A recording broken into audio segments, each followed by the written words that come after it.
Welcome to the OFX podcast. I'm Dave Claxton, and along with me, not as always, is our backup Bethany broadcaster, Arielle Fitzgerald.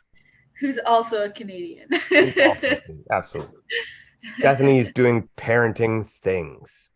Yes, to be the mom life. I've tried to explain to her the best parenting style is neglect, but she refuses to listen. That's fair. Yeah.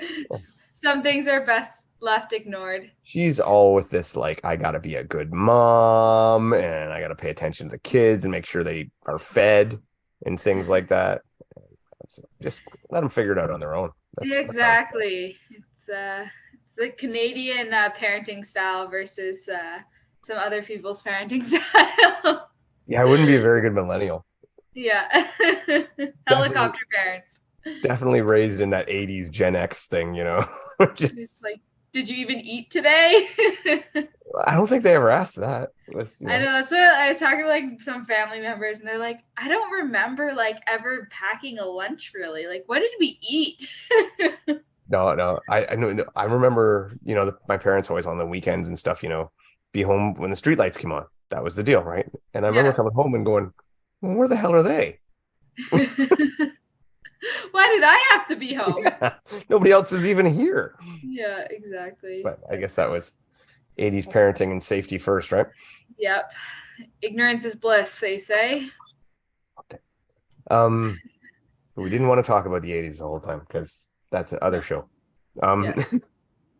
We wanted to talk about your because it hasn't been talked about. It's like your trail your trail race win is Spartan World Championships, because that's all we do now is we only talk to people who have won Spartan World Championship type things. But I mean, like, Spartan throws world championship title on like everything they tried to to run. Spartan World Champion Tiddlywinker. Tiddly this. I'm like, I don't think there was anyone else there other than North American, but well, DECA was the same, but we'll still call it a world championship. We'll still call it a world championship. And now that I work in like professional sport or like amateur sport, I guess you'd call it, it's like funny because it's like, oh, like Olympic sport, is it like actually like a world championship? And I'm like, no, they just call it that. So how was but it was a good race, wasn't it? Like, it was really good. I'm like really good at just signing up for things and doing no research and then trying to like figure out how it's going to work. And then like going into the race week being like, oh my gosh, maybe this won't work. This is a bad idea. But I kind of work backwards. I like pick things that I think are going to work. And then I don't like research the course. They just put it on the calendar and call it a day. But it ended up working out. And the course was really beautiful. Like, it was actually, I was like running and I was like, this is a good choice. But yeah, it was. So going before that, did you sign up for this though because like you were dealing with the wrist injury, right? Yeah. So was this kind of a pivot? It was a pivot. My goal after Broken Arrow was to do Canadian World Championships for mountain running. So I was going to do the 40K in June. No, it was in September. Sorry. I ran a 40K in June, and then I was like, okay, I only trained for that for 5 weeks. I'm going to like actually train for a 40K and then race the one in September. Then I got super sick in September and I couldn't go to the 40K. And then I had already had my scope done. So I had my scope done before North Americans. So I had a gray area injury. And then I was like, I'm tired of trying to get to Spartan races. I'm just going to focus on running. But then when I pulled out of the 40K race, I was like, oh, my wrist might be okay to do Blue Mountain. So that's why I signed up. We were like, okay, we'll pivot and we'll do Blue Mountain. And then I was actually going to run a marathon in San Francisco or in Sacramento. Well, hold on, because when you signed up for Blue Mountain, you screwed up everybody's picks. I know. Because it was like, she's not going. Surprise! I'm going. And I was so sore. But anyways, that was a last minute kind of.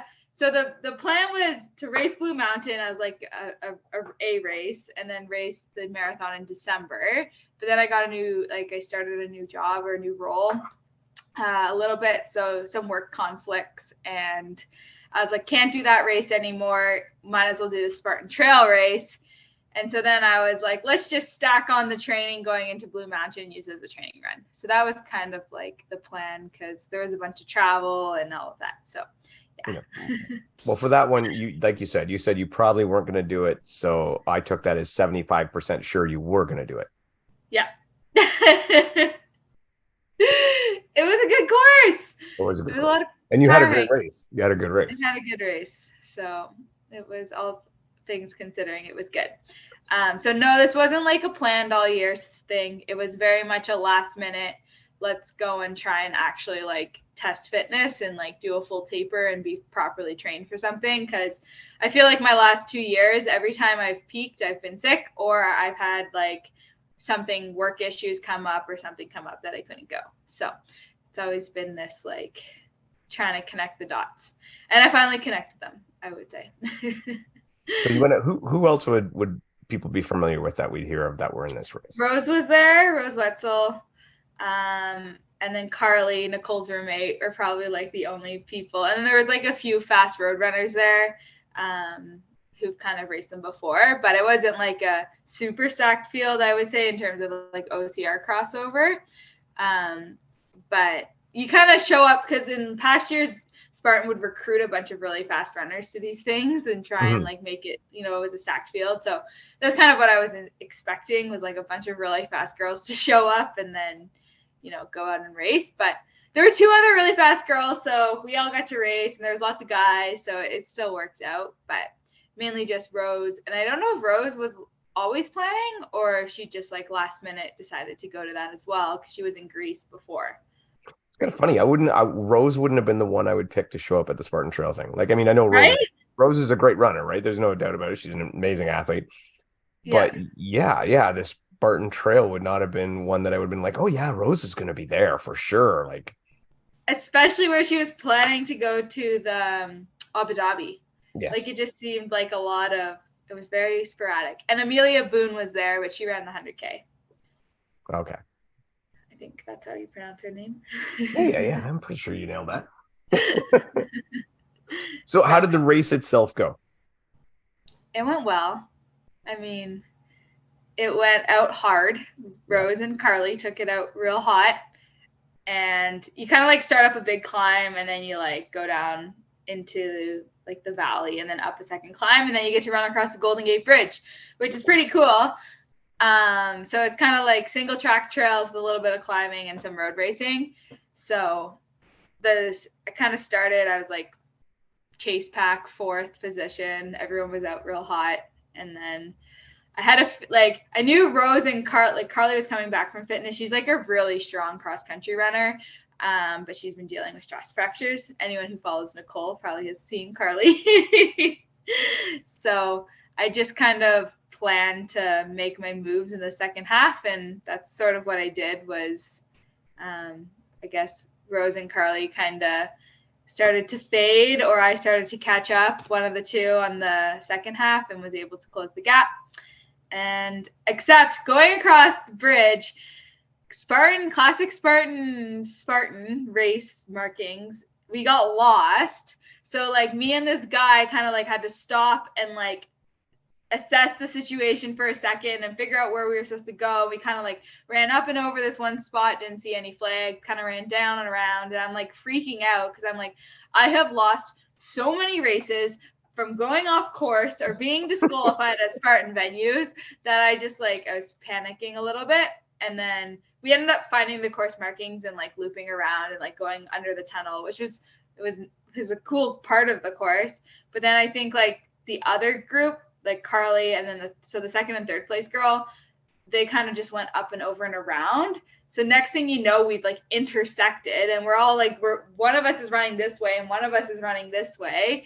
So it became like what should have not been an incredibly close finish, like a super close finish. But I think all the dice kind of shook out how they should have, which was good, because you don't really want to be like, well, I should have won because these people went off course, or there was like a course marking issue. So that was the cherry on top for Spartan. And then it was like the most underwhelming finish I've ever experienced in my entire life, because it was like this course mix up right before. to this like super intense sprint finish that like nobody knew happened because of the course mix up. There's probably like 5 of us kind of like packed in together. So we all like came in, and then it was just like there was like that was it. There was like nothing there. I was like, oh my god, that was so underwhelming. So that was okay. Well, I've seen that like there's trail races this year, so they're not giving up on the trail thing. I don't No. know if they've got a world championship again or not, but Mm-hmm. it would strike me as something like from the sounds of it, that sounds like a cool trail. Like I'm not a trail runner, but that Yeah. sounds like a cool course. Like Oh, it is awesome. Like it's like a very like probably one of the best trail courses I've ever run. Like it just had a little bit like mix of everything, and it's yeah, actually where the North Face runs their North Face Challenge. So it's like an iconic area with some world-renowned like trails. So like they've definitely checked the boxes. I just don't know if like the event itself just hasn't gained momentum, right? Because like there's so much, but it's crazy to me because it's like there's not many trail races that have prize money. yeah. So like they've checked all the boxes. Prize money if we get our prize money, but Genuine Spartan anyway, bucks. yeah, in Spartan bucks, monopoly money at this point. So yeah, it's interesting. I wonder why, like again, not being in the trail community, I wonder why they haven't caught on because, as you say, there's not a lot of money in trail racing, and they at least are offering prize money, and you would think that would bring some of them out. Well, it's interesting because it sounds like they contracted a third party to Hmm. brand the event, like to run the events. But I don't know if because it's called Spartan, if people just like think it's you know what I mean? Like it's Hmm. looped under, it falls under that umbrella bucket. And so people who do obstacle course racing want to do it for obstacle course racing. And there is some people who will do it for trail racing. And there was a ton of like elite, not elite, there was a ton of like age groupers like running the trail event. But in Hmm. terms of like the elite field, I don't think elites look at the event and be like, oh, I'm going to put that one on my calendar, because when you're planning your year, you're not like searching out Spartan trail events. Does that make sense? Like you're trying to get into your, I don't know, your Golden Gate, like Sky Running series, or your Golden Gate, I don't know what the other one's called, not Golden Gate, Golden Trail series, Yeah. West Elliman, or your Western States. Like you're trying to get in those ones. So maybe the trail scene just doesn't, you just don't seek them out. Where I sought it out because I was like, oh, Spartan host trail events. I can go run a Spartan race, and it makes sense for me to do. Yeah, I would think that a good amount of cash would bring people out. Like, if I was a Yeah. trail racer and I was doing the Golden Series or Sky Racing or whatever, and they're like, "Oh, here's Spartan. Oh, it's not really hugely attended. Oh, and they're offering prize money. Yes, I'm gonna go to that Yeah. because I mean, it might Here's be, some prize money for your Sunday long run. Like it's yeah, local, it was like right close to an international airport. There's places to stay, like all those reasons for it, yeah, and you get to right? run on the Golden Gate Bridge. That's kind of cool. Right. But how did you get lost on the bridge? Like, that's like, So when you come I think that would be off, the easy you part. had to like loop around. It wasn't the bridge. It was like home stretch, but then when you came off of it, it just like, yeah, it was weird. They need to give you a little GPS. I know. And Carly was like, "Are you scared?" At the when we were warming up together, she's like, "Are you nervous to get lost coming off that bridge?" And I was like, "What do you mean? It's just like off the bridge and like down." But guess I should have been a bit more nervous. Oh well, it sounds like it was a great event. I mean, that's cool. And so next year again, you think, or are you pivoting back? Oh, I don't know what I'm doing. It's really hard to decide what you're supposed to do when Spartan hasn't even decided what they're going to do. Yeah, yeah, yeah. We might as well jump into some of the stuff today because that's kind of a good way to go onto it. So Right? yeah, which is cool stuff. Actually, even and while I get it all set up here, what did you think of the new obstacles that they set up? They look kind of fun, I thought they looked okay too. I mean, right? They kind of had a little bit of an OCR feel, but still with like a Spartan groomer feel. so I'm sorry. We'll see how it goes. So basically, what Obstacle Racing Media put out, and I double checked this too and stuff, was that if you go on to the Spartan webpage and you go to next year's or 2023 World Championship, you can sign up for the 3K World Championship if you're invited. Sorry, because that's by invitation only. Yeah. Or if you're qualified for the Beast World Championship, and also a 3K team relay, which I think would be awesome. That would be pretty fun. I know, and they did it this year, and they didn't stream it or anything, and I was like, what the Yeah, fuck? That's the thing I wanted to watch the most. I know it would be fun. But anyway, so this is kind of going against what they had said before about everything being the 3K, and now they're going to have the Beast one too, which I think must make a lot of the athletes who are unhappy happy. Yeah, but then it comes down to like some of the elite athletes. Are they gonna go to Abu Dhabi to race if there's no prize money in the Beast, or is the Beast elite just really like a beast for like age groupers isn't the right word, but like yeah, I don't know how they're differentiating between like the Beast Elite and the Beast Elite invite only, because they had sort of said that they're pulling out all the prize incentive and putting it into the 3K series. Yes, but having the Beast World Championship, and they only labeled just the Beast as the World Championship, not like the Super and the Sprint, which to me kind of says that there's going to be some kind of thing involved in there. I don't know. Yeah. We'll see. It's obviously it kind of has gotten out again before Spartan wanted it to. But, oh, really? Well, I mean, they didn't make an announcement. It's on their website. Someone stumbled onto it on the website and went public with it, and there you go. I mean, the thing is anything's gonna get out, especially around this. Like, yeah. You make these announcements that you're moving to a 3K format, and then we don't know when our first race is. And that, like, my thing is like, for someone who lives in Canada to travel around and chase a 3K series that starts rumor in April and ends in December. And so you're going to have a world championships, a North American championships, plus your 4 series races in the span of April to December. Like, that's not really going to fly with the cost of travel and the cost of just everything else in life. Like, how do you pack that in?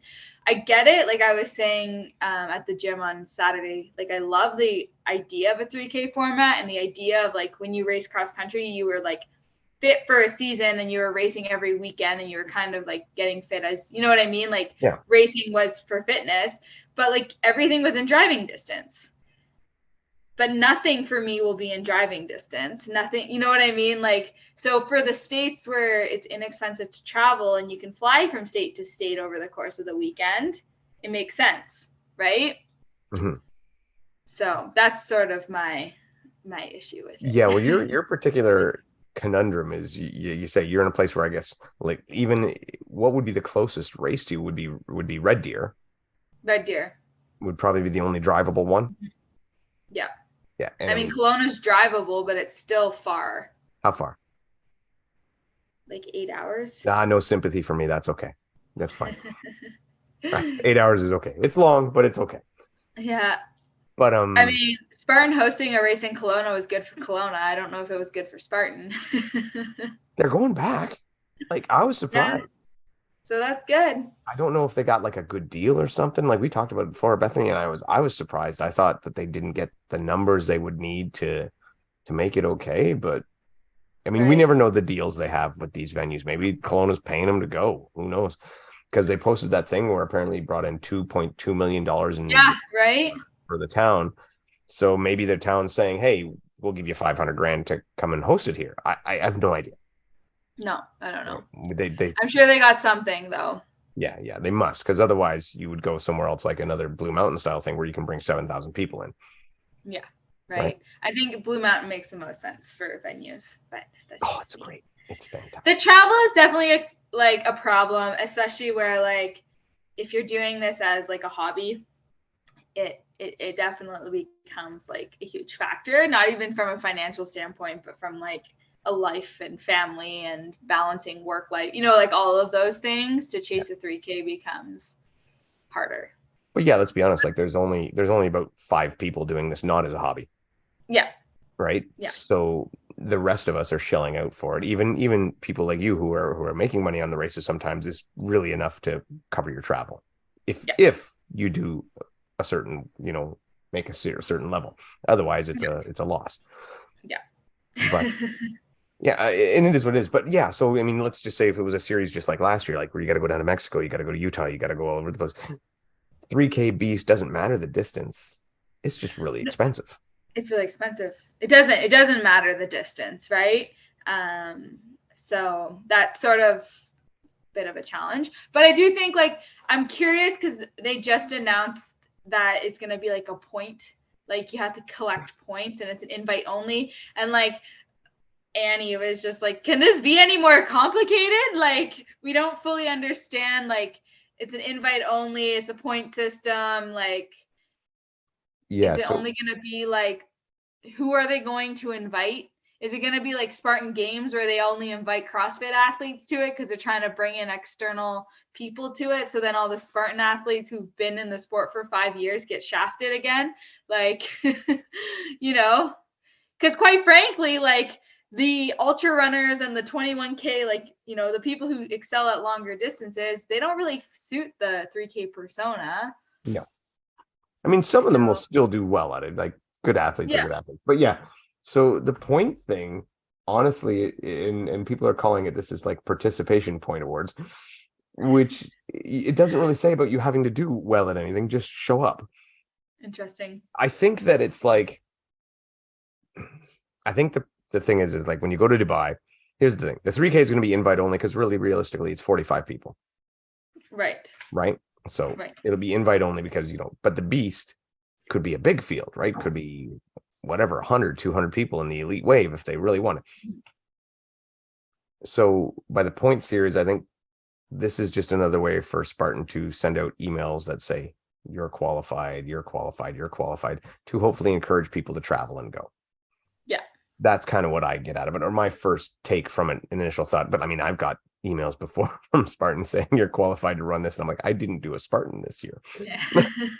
But I've gotten that like you're qualified, you're not qualified. You're qualified, you're not qualified. yeah.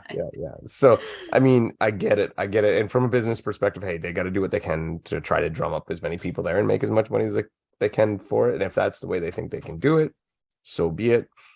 And I get it. Like running events are expensive. Like Yeah. it is not easy to run an event. The cost of everything is going up.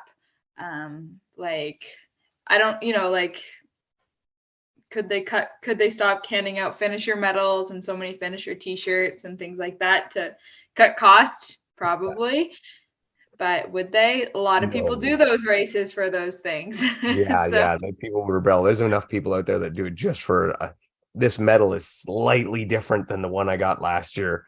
So it's crazy. I need to get it. So that would be the last thing. So yeah, I mean, I think they're just like you said, it seems like a participation points and go, but I don't think it's any different because I think this year they were just handing out qualification spots for the world Yeah. championship this year anyway. Like I bet you if I wanted to go, I could have gotten it. Yes, You for know, sure. But that brings up another point. Like it's in Abu Dhabi again. It's a 3K in Abu Dhabi. So like for people who've already traveled to Abu Dhabi 2 years in a row, what is the incentive for them traveling there a third year to run right? Now, we look at that from a strictly North American point of view, but it seems to be the Europeans and stuff. They seem to be quite all right with going to Abu Dhabi because it's not bad Oh for yeah. them. Yeah. And as from Spartan globally perspective, as long as they're making money, which we know they are because Abu Dhabi's paying them to have it there and paying them a lot. Yeah. I don't think they need anyone to show up to make any money. So it's like, so it becomes a perspective kind of thing. I would like to see, I don't know. I'm of two minds about it. Like the first year, didn't they fly some people out there and pay for that? And I'm like, well, I guess that's okay. You can do that, but it's not much of a financial plan and it's money down the drain. And does it help any? But like, let's just, use yourself for an example. As you're right, you'd be a podium contender kind of thing. If I'm Spartan, is it of benefit for me to pay to have you out there, to fly you out there, to have you in the field, to deepen the field? Yeah. Is that going to financially pay off or be worth the money it costs to do that? So it's a tough one. It's No, tough. it's funny. Like I get it. I work in like like I manage supplier relationships for elite athletes, and it's like, you know, the suppliers will flat out say to you like, the elite field does nothing for us. We support the elite field to feel good about what we do, and you know, but like in terms of like selling us anything extra, you guys do nothing for us. And I'm like, it's very true. Like I mean, we're talking about something different, but I get it. Like, elite athletes definitely like play a role in other ways, but in terms of like their direct return on investment for Spartan, nothing. And it comes back to what we've talked about so many times is just like Ironman does not sponsor their elite athletes. External companies sponsor the elite athletes.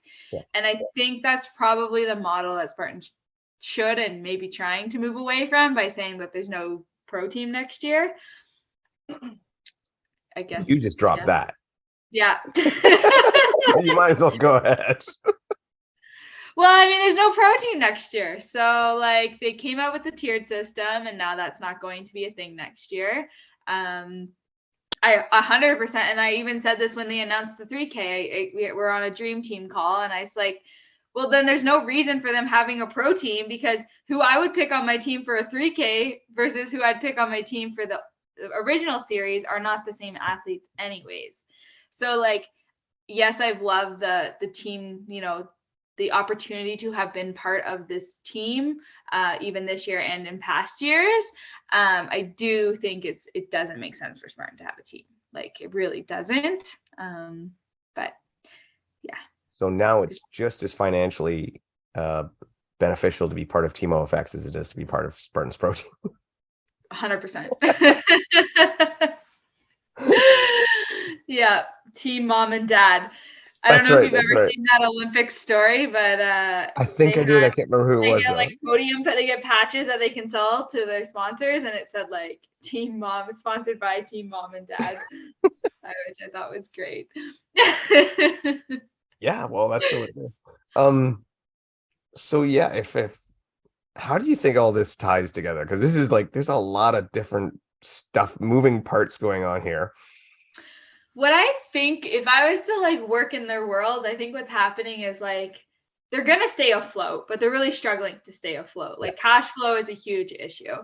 And so because of the pandemic, companies have been, and I see this everywhere, companies reacted so bad to the pandemic. Like there was, you know, uncertainty and reactivity just happening. Like, you know, you're uncertain, so you react, you're uncertain, you react. And you even see this in like retail, like, you know, just one thing happens, so you pivot the other way and you throw up another ad and you try and capture a new audience. So I think Spartan's just like tried to make up for the last 2 years of losses by pivoting.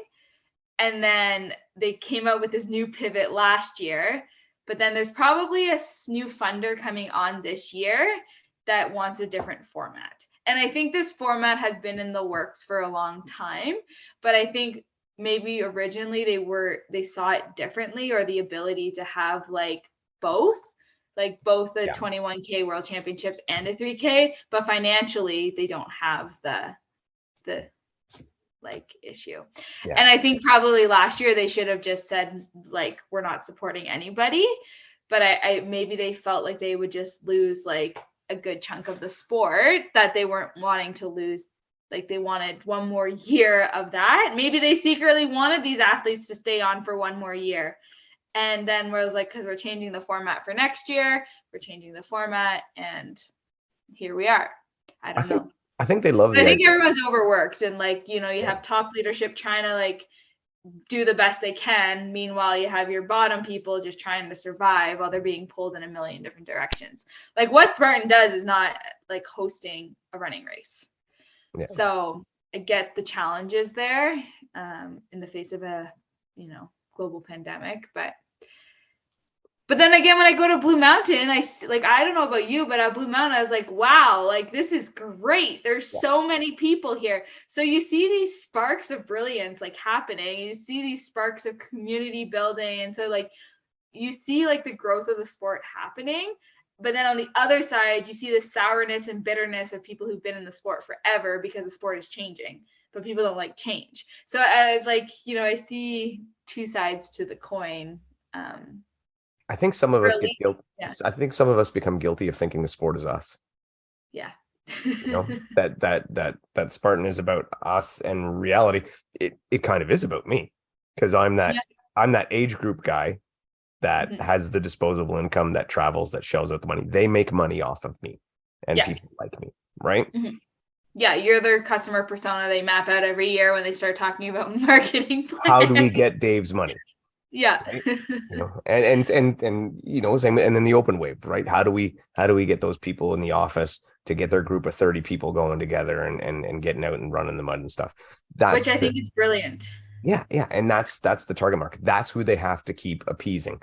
Those are Yeah. the ones they need to get. And that's why I think a lot of the elite portion of the sport, and I love the elite portion of sport. That's I'm obsessed with it. But that becomes the one where it becomes, you know, oh, it's about the elite. It's about the elite. And it's really not. Like No. the elite it's the show and can hopefully grow. And that's hopefully the part that, you know, that brings it all together and pushes the sport to progress. But it's not what keeps it afloat. Yeah. And I think the elite is the Olympic stream. Like the goal from a business model for the elite field is to get it into the Olympics. Okay, cool. We've never talked about this, you and I. Is that a good direction to go?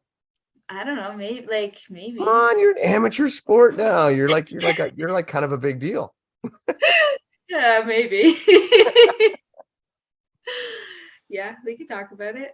Yeah, like Like do you think that's a all right for try to because I there's a think lot. Olympics are great, but I also think Olympics are changing. Yeah, Yeah, like I let her think go. the funding for Olympics is changing. The viewership, like I think the same struggles exist in North America around Olympic sport that they do. Like my friend's like a 3-time medalist for speed skating. Where does she go for sponsorship now? She's going to Europe and like overseas to get sponsors because we don't value that sport here in North America. So I still think the same challenges are going to exist with Olympic sport. What I think Olympic sport has that, Spartan doesn't is viewership, right? Yeah, CBC News, they have all of that. But does Olympic sport have money? No. It's still the same challenges that you're going to see whether you exist as an Olympic sport, which Spartan won't exist as an Olympic sport. The no. sport of obstacle course racing will exist, but not Spartan as an Olympic sport. And where you say the other sports, like the other Olympic sports, have viewership, well, that's only because they're in the Olympics. Because quite frankly, Yeah. speed skating, I love watching speed skating in the Olympics. I don't Yeah. understand all of it because, No. especially the team thing, the relay thing, very confusing. Team Pursuit. Team Pursuit, very confused. I'll say that with the Yeah. bicycle one too, though. I'm very confused with Team Pursuit. I got no idea what's going But on. Team Pursuit is all strategy. It's like they're all going really, really slow until they go really, really fast. Yeah, yeah. Very confusing for someone like me who is. But that's why like sports like speed skating, have evolved to create things like mass starts and 500-meter relays because they're exciting, exhilarating sports. Yes. We're watching 3 women skate a 3K while holding on to each other's backs. That's not necessarily exhilarating, right? No. So you see like there is this evolution within every single sport for media and for Yes. viewership. And what I was saying is that viewership is great during the Olympics, but for the other 3 years, nobody watches it. No. And that's the same thing that would happen with OCR is in the Olympics, people will watch it and people will get a kick out of it, especially in a short, exciting format. Mm-hmm. And then maybe they will, or maybe they won't for the rest. It'll be back to us watching it. And Yeah. the only sport that can maintain viewership is curling for some unknown But reason. because I feel like I don't know who watches curl, like the people who watch It's on curling all the time. It's on all the time, but maybe they're people who just like have more free time, like they're retired and they want to watch TV. Like I've never owned TV. Like I'm 29 years old and I've never owned a TV that I've watched. Like I just don't have time for it. Don't see the value of it. Listen to other things, but that's my choice. I digress. I am not a good person to talk about television and what's on. When I went to the dentist, I was like, wow, these are great commercials. You and Bethany must have been raised in the same house. I give movie references to her all the time, and she's like, "What's that from?" I'm like, "God, geez." Jesus. Need to teach people to be a little more lazy sometimes. No, I do watch more TV now, but I do think it's been a goal to get obstacle course racing Yes. in the Olympics. They've done this. You can watch the steps that they've done, right? I don't think it's gonna even it's gonna be part of what modern day pentathlon, which is really resembles Joe DeSena's Spartan Games. Like if you look at his most recent Spartan Games, there's kind of there's that cross, there's the swimming, there's the cross country running, there's a lot of the components. Yeah. So whether he was collecting beta that it could exist and creating, I don't know what he was doing, but you kind of start to see the theme overlap year after year, and you can see these pivotal points that they've done in context of a bigger picture. Right. 3K is very right 190-degree turn, but it really isn't in context of everything else that they've been trying to do. Right. I think the Olympic thing, well, right now, the one that looks like it's going to be there it's actually more like ninja. It's still called obstacle sports, but it's really ninja. Which again, I hate the name ninja for it anyway, because it just always, I felt limited. I've never liked the name, but anyway, so it is like a ninja course, and I think it'll be exciting to watch. I think it'll be fine. I do too. I think a lot of people are like, well, obstacle course racing is pushing the horsemanship out. I think the horsemanship was, and this is what has been said, the horsemanship was gone. It was gone. They sealed their own fate. And then it was like, okay, obstacle sports is a choice. We want that choice. We'll put that in. And then, of course, the people in the obstacle sports thing are going to support it. Yeah. It will help you all you want to get it in there, because that's where we want to be. That's the end game. And then with all these partnerships with Spartan and World Obstacle, and now even a little bit with OCRWC, I think eventually they're all going to get their heads together to get there. We'll see. But there's a lot of big egos there, and a lot of bureaucracy, a lot of egos, and we'll see how that all works out. But I think for me, I'm a guy that wants to see it in the Olympics because I like the Olympics. I love OCR, and I want to see it at the top. I want to see it get the exposure it should. Yes. I would have loved to see it exist as more of a track and field style thing, where it was multiple events. I don't know, more like a Spartan Games kind of style, maybe something like that, like the decathlon or heptathlon, or so its own version of pentathlon. Yeah, exactly. That's what I would have liked to see. I was so sad to learn that men are the only ones who can do the decathlon and women have to do the pentathlon. I was like, where's the women's decathlon? I want to do the 10 events. I don't want to be stuck with the 7 or the 5. What is because there's modern pentathlon, and then there's the other. And then there's the track stuff. So there's decathlon and track, and then there's the heptathlon and track. Okay. So men get to do more events in the heptathlon and the decathlon than the women do. Well, you ladies are delicate and frail, and you cannot be expected to do 10 events. It's crazy, right? What I've never understood. I mean, and even I've heard this talked about before too, in the cross country where the women do 4K and the men do 5 and they do longer. I don't understand any of that, but no, whatever. Different. It is what it is. You want to we're jump all over. You want to talk about uniforms? Team uniforms? Team uniform. Like the volleyball team who wore all the short was it volleyball who started wearing full shirts? I don't know if it was that or something like that, but yeah, it was something along that lines where, and I mean, we went to talk, you first brought an interesting point, the first time we talked to you. And I remember it distinctly, and we had a lot of comments and a lot of people mention it to us. It probably was the best thing to come from it was you spoke about some women not wanting to go in the elite field because they felt they had to wear sports bras and booty shorts. Yeah. And that was not to their liking, or, whether it was, I don't even know how to put it, a self-esteem thing, or just I shouldn't have to dress like that thing, or whatever the case may be. It really is the face of imposter syndrome. I feel when you show up to a line, if you are somebody who doesn't feel confident and you see this, really, and Spartan's marketing, Spartan has changed their marketing tactic and who they position and who they choose to post on their media. But when I was getting into Spartan racing, it was literally all little tiny women with six packs and men with six packs. And like, that's who they marketed. That's the image they went. That's what they kind of the brand they were building at that time. But as they start to build the elite field or want to build the elite field, people just didn't feel like they, maybe looked the part. And you see it everywhere. Like, you do see it. You hear about trail runners who, elite athletes tend to fall into a certain type of personality type, or they, type A, and, want to get everything perfect. So then they want to look the image, because looking the image will make them feel like they belong and that they're confident, they're ready to race. And then that spirals into an eating disorder or like other things, right? Yeah. So not saying that putting on a shirt is going to change how it looks, but not positioning marketing and branding tactics around a certain body image would definitely create a softer message for elite athletes as a whole, right? I see exactly what you're saying, because I never really thought about it that way, but I see Spartan ads on Instagram, and a lot of times it's a couple of these guys who are like, they're just shredded. Yeah. Absolutely shredded.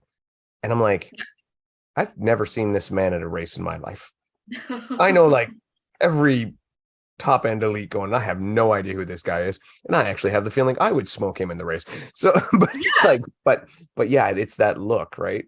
But that's what seems counterintuitive to me, because if the Spartan brand and the goal is get everybody off the couch, and they do show regular every I was going to say, have you seen, like, so if you look at the one of the guys I work with, he works on branding, and he sent me this article on like Spartan's branding and their brand image. And I was like, it would be really cool to plot Spartan's branding over the last 5 years and just see the evolution of how it's changed. Because if you think like 5 years ago when I started in the sport, it's incredibly different. Like, now they have like age groupers, and like it's way more happy and inviting. Yeah. So they're really positioning the community aspect of it, and not so much this. They still have that elite field, but it's not there anymore. Yeah, wasn't the original branding like, you're gonna die doing this and stuff? Yeah. No, that's what I should find this for you. It was funny. It was like the only company on their like waiver, it said like you could die doing this, and like nothing would, like, you had to sign off on that. Like, the only brand that ever got away with a waiver that stated you could die doing this. The original death waiver. Yeah, the original death waiver. But it has I think, go ahead. I said it has changed a lot, but going back to the shirt thing and the outfit thing, that came up from recently Caroline Prevost posting that I can't remember what CrossFit event she's going to, but they sent her a uniform, and it's the crop top and the shorts. And she's like, I don't wear this. I race. Yeah. I compete in a full shirt all the time. That's what I do. And they didn't have one to send her. Which, that's where I think is wrong. Like, I don't care. Like, I have a lot of friends who like to run in a crop top, or like, I don't have an issue with which one or the other, but I think there should definitely be the option. Yes. And like, yeah, it's kind of unacceptable. And I remember Chris was in a podcast too, and she has a really interesting story, but she said that like racing in a sports bra is just something that was foreign to her when she started in the sport, because she came from a culture where like you had to be fully covered, right? So now you're new in the sport, and you also like are the only person fully clothed, and maybe you feel like, well, I don't really belong, or the only way, I don't know what but I think you're seeing it more like there is the option to wear a shirt. Yes. But when was it CrossFit? Yeah. It says there's not an option, like that's a huge problem. Like, it is 2022, and you can identify and show up however you want. So you should be allowed to wear a shirt if you want to wear a shirt. And again, right? I don't want to say they said you couldn't wear a full shirt, but in the uniforms they were providing, right, that was not an option. Right. So, I mean, that to me seems odd, as in, if you're providing a uniform, it should be an option to at least, be covered if you'd like. Yeah. And it's no different than if there's a swim event in there, you can wear a one piece or a two piece, right? You can wear, so it just what brought it up, and that's where it made me think back to our conversation where you were saying about, the But difficulties. I'm interested because I think like now, like I think it's probably seen in like Olympic marathoning too. Like if you look at the Olympic marathon kits, they were god awful, and they were like super tiny and super. But if you probably wanted to wear like a different uniform, I don't know if you would have the option because it's a uniform. Yeah, because And it'd be I like think that's why the beach volleyball girls like advocated like so against well, the and shorts. it made no sense when you see what the guys wear compared to what the women wear. Yeah, You know, yeah, like the guys are in exactly. board shorts and shirts and stuff like that, and then the women are in bikinis, Yeah, or less lack of a better term. So yeah, yeah. to not have the option is wrong and is crazy. But here's the thing I never understood, and I see the Olympic track runners and stuff like that, and the marathon runners, like you say, they're wearing those really short shorts, right? Yeah. I don't know how they don't get chafing. Well, that's exactly where I was getting to. Like I don't understand. Like, I'm like, I don't have that big of legs, but my legs would be raw if I had to run in that all the time. like anything over 10K, I need them long shorts, like, just to make Yeah. sure, right? And they're running a lot faster than me. So I'm like, the friction's got to be a bad down there. That's gotta be there. Yeah, I think that's one thing where sport is gonna have to continue to, and I don't know. Like Dream Team, we had like after that conversation, we like had the option to choose if we wanted a long shirt or a half a shirt. And like personally, my preference has just been a long shirt for many reasons, but primarily because I don't like coming home with scrapes and scratches everywhere. Like I have to go to work on the, like I can't go looking like I got. I remember one race I came back and I had like bruises like all on both sides of my arms, and the person at security was like, "Are you okay?" It looked like I had been like, like in a not good situation. Is that when you're with your boyfriend and they sequester you apart from each other? Oh, Yeah, just random screening, random screening. Are you okay, ma'am? just Do you need help? like, no, I'm okay. I promise, everything's good. But yeah, no, it's interesting for sure.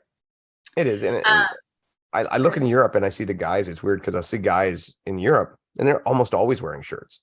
yeah, they're always in pennies. Yeah, and it's like I always look at it as a great spot for sponsorship and all that stuff. Like, I mean, Thomas Van Tonder is Red Bull head to toe. He's in Yeah, a complete outfit. Leon, when he comes over here, he's shirtless, but when he's over there, he usually has a shirt. it's a different culture, right? Yeah, I think maybe it's a North American culture thing. And like even in Canada, like in Ontario, like I don't know, I've never seen people without shirts at the gym. Like it was always like everyone always had shirts on, like you always had, you're properly dressed in like gym clothes.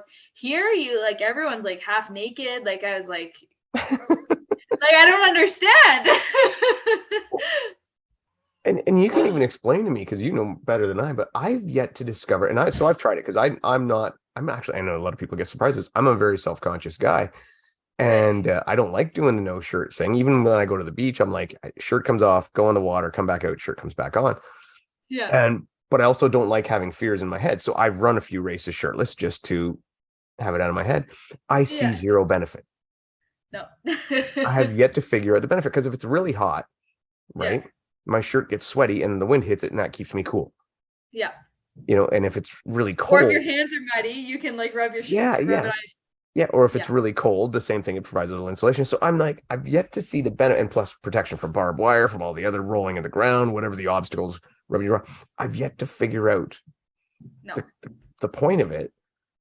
People, I don't know. It is what it is. But I don't get it either. I mean, maybe it is like you work hard, so you want to like show off your six pack, maybe. And that's okay.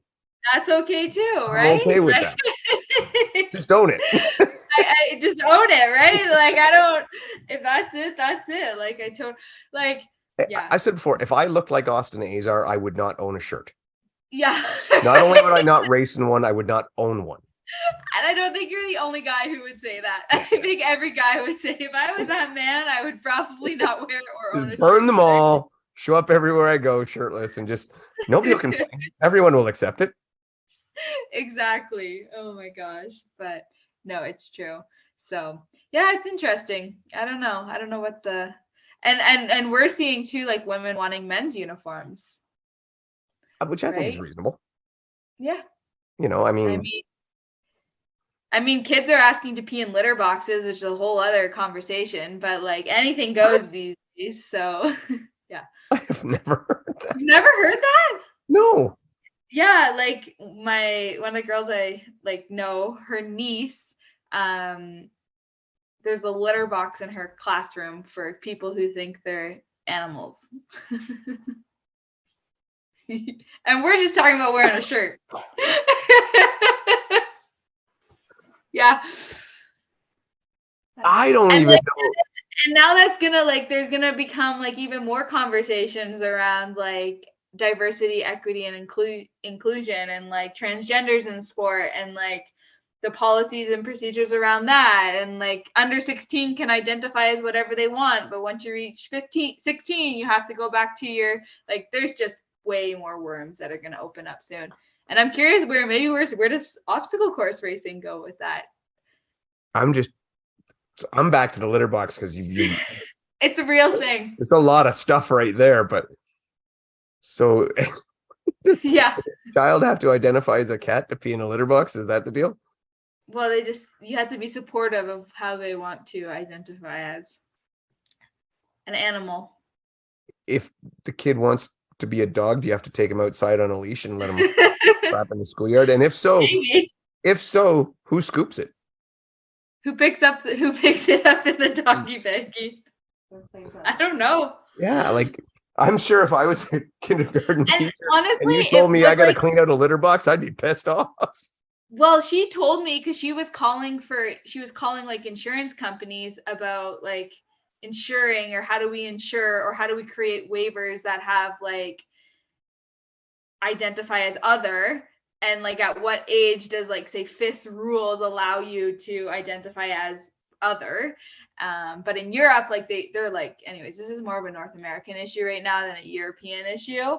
And she told me about the litter box thing, but then when I was home in Ontario my friend's a teacher and she also said like they have one in their classroom. And I was just like, wow, this is beyond anything I can comprehend. I don't even know where to go. That's the end. Thank you for joining us. Oh, yeah. I hope you learned something. What? That's Bethany's line from last week. I hope you learned something. I hope you learned something today. All right, I need to go away from that because I have too many questions that nobody's capable of answering. Yeah. Just leave that page unturned or leave that stone unturned. Oh, man. Uniforms should be open for everybody. We'll go with that. Yeah. Open for everybody. And There's way worse things that you could be arguing for than wearing another half of a shirt. that's right. Wear the whole shirt, wear half a shirt, wear whatever you want. Yeah, exactly. Yeah. Oh my God. But yeah, I do hope that teams and athletics that provide uniforms will give the option for, let's just say an option for a more covered up option. A more, what's the word? I don't even know. Let's just say covered up because I can't think of a modest. Maybe modest, maybe. Is that okay? Yeah. Modest is good. I think that might be unoffensive. Maybe it is. I don't know. Every now and again, I get a little offensive sometimes. Actually, I have to apologize for something I said last week because I was wrong about something. Oh. Yep. And what were you wrong about? I was wrong about some High Rocks details, and people like to tell me when I was wrong, and I appreciate it. Actually, I'm happy that they do because I don't I don't want to steer people the wrong way. But apparently, for High Rocks, and this directly pertained to Bethany, yeah, was going to go down to race in the non-elite pro division at U.S. Championships in Chicago. Apparently, there is no non-elite 15 pro division. Huh. So, for example, you can't go race pro wave with the pro weights in Chicago unless you are part of that elite 15. Interesting. Yeah. So I had made comments that I thought some of the things they were doing were kind of silly for that race with that elite 15. And I've come to discover that it's actually worse than I thought. Oh. because there's only like there's very few races in North America for high rocks. Very few chances for people to Yes, qualify for the Elite 15 for World Championships. Chicago absolutely. being one of the races, now they've taken that away from everybody but those 15 people. And theoretically, 14 of the current people are European, could come over, they won't, but could come over and take 14 of those spots, leaving only one spot available from that race from a North American person to set a time that would be qualified for the World. Wow, So, I mean, that's crazy. and even from a financial standpoint, I don't understand, like, because now you have Bethany, she's thinking about not going because she can't race the pro wave. And I know there's other people that are feeling the same way. You're cutting off that potential Yeah, income. you're limiting yourself. So It's I like don't, they create more opportunities in areas where they don't need more opportunity. Like you don't need 100, like 20, 100 yeah, spots at a world championships where maybe at a qualifying race you open it to more people, especially since it's such a new sport. And I just feel they're pigeonholing themselves in terms of like how many like I wouldn't have had an Elite 15 at the United States or the European. It would have been open and it would have yeah. been, hey, this is open for anybody to set a time to win this championship and to set a qualifying time for Worlds, because then you're like you're discriminated against nobody. It's like this field is wide open. Let's say you have because for example, that I can't remember the name of the CrossFitter girl who came and set the world record. Yeah. What if she Yeah. had wanted to go to European Championships? That was the only race she could make. And now But all of a sudden, well, I can't race pro, so I'm not going. And now she's not in the sport. well, it doesn't incentivize people to try and make the elite if there's no real opportunities for them to use those weights, Yeah. right? And make it. Yeah. So I apologize for being Interesting. wrong, but I Yeah. also apologize for it being worse than I thought. Yeah, I just like Keep apologizing, Dave. That's the that's Canadian way. yeah. Just keep saying you're sorry. Just sorry. Whoops. That's my bad Just there, eh? just there. But so what's next for you? High rocks. Yeah, that'll be the big one. I got a DECA strong coming up. Right. We were actually just down to Bethany's last weekend, her gym last weekend. We did a sim and I had a good sim score for me. Nice. So I was happy to do that. It was like 30 seconds faster than my last one. So that's all right. That's a good chunk of Good change for off. you. So we Yeah. had that. And then yeah, I am still going to go to the High Rocks because myself and Riley we're going to do the doubles together. And that is our birth and anniversary weekend.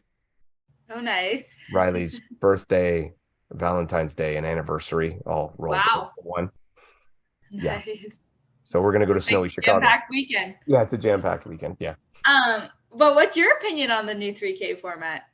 Well, I love it, right? Because I Yeah. think I mean I said it before, but I think it's a chance for it's going to be a way better viewable product. And I mean, obviously, I'm into that. That's important to me. I think that's also the way we need to go for growing the sport. And I also like the shot that for someone like me, I can maybe jump like I can't run with you guys on a 21K course. I'll be thrown out the back so fast it wouldn't be funny. I can't do that. But on a 1K qualifier course, I can spoil some people's day. Yep. And to me, I might have a couple of years left to be able to do that sort of thing, because I'm gonna be 50 soon. So I'm like, Yeah. but if I can play spoiler a couple times, that'd be a lot of fun for me. There So you go. I'm down for it. I think it's gonna be a great time. And I think it makes obstacles matter so much Yeah. more. Even if they Yeah. don't make more difficult obstacles, it makes your proficiency and your speed getting on and off. And to me, it makes it much more true of an obstacle course race. Whereas I look at a beast, and a beast is hard It's trail a running running, race. hard trail running with some inconveniences. Yeah. And I mean, I'd say that this sounds harsh, but it's a case of if you can, and a lot of times it was this way in the women's field, but if you can fail 3 obstacles, do 90 burpees and still win, that's Yeah. not a big obstacle course race to me. That's a running race. I would agree. So And I get it. So I'm looking forward to seeing it. I still think you're going to see a lot of the same names at the top. I do too. Those people are still awesome athletes. They're still great. They might shift around a little bit. You might get Mhm. the odd thing, like I've said before. I think Samuel Lee Bear might be someone who's going to be a little more difficult to contend with under a 3K Yeah. format. Yeah. And guys like him, Logan Broadbent, some guys that great obstacle abilities. Ryan Kempson, I think, is going to be really good. Yeah, Ryan I would Kempson will agree. be good. I don't And know if 3K is hard. It's hard. It's yeah, gonna be like a hard effort. yeah. And again, like So, Rose could be really good with her. I think she was an 800-meter runner or something like yeah. that, wasn't she? And Nicole's just gonna dominate Oh yeah, Nicole will be fantastic. because Nicole was a 3Ker, Yep, I yep, think. exactly. Uh, So, and even in the qualifying runs, I look at somebody like Amy Pagic, who is yeah, so sound on obstacles and so quick on and off. She can become someone who can really spoil some days. yeah, So I yeah, would it's agree just with that. exciting to see. It will be fun. I think you're gonna see some finishes that are, very close. You will really have those finishes that are like seconds apart. So you're not gonna be, oh, it was a close race. They were only a minute and a half apart. Yeah, It'll be they're right there at the line. You'll have photo finishes like I don't know. I think that'll it'll, be exciting. it'll create that more of elite type field feel, Mhm. like that they've been maybe failing just due to terrain, Yes. right? So And I'm it's not exciting. sure. I'm not sure the way they're because I don't know how they're going to do the series, but Mhm. I'm not sure that'll be the best format for it. But we'll see. I do hope it filters down to the age groups eventually, so that I can work on it there You can too. do But it. but well, I'm going to jump in. I think they're going to have one in Canada, and I will be doing everything I can to sign up as quick as possible. Yeah, I think I'll go to Canada, like Yeah, for sure. yeah, So and it'll be a good race. It'll be a lot of good, and I think when people high end athletes like I mean, if I'm talking to some of the CrossFitters, and I'll use again Carolyn Prevost as an example, and if I say Carolyn, there's a 21K race, obstacle course race, Spartan, and there's some prize money, and you could do okay. She's going to laugh at me and tell me to piss off. But if I tell her there's a 3K, she'd be like, "What's the money?"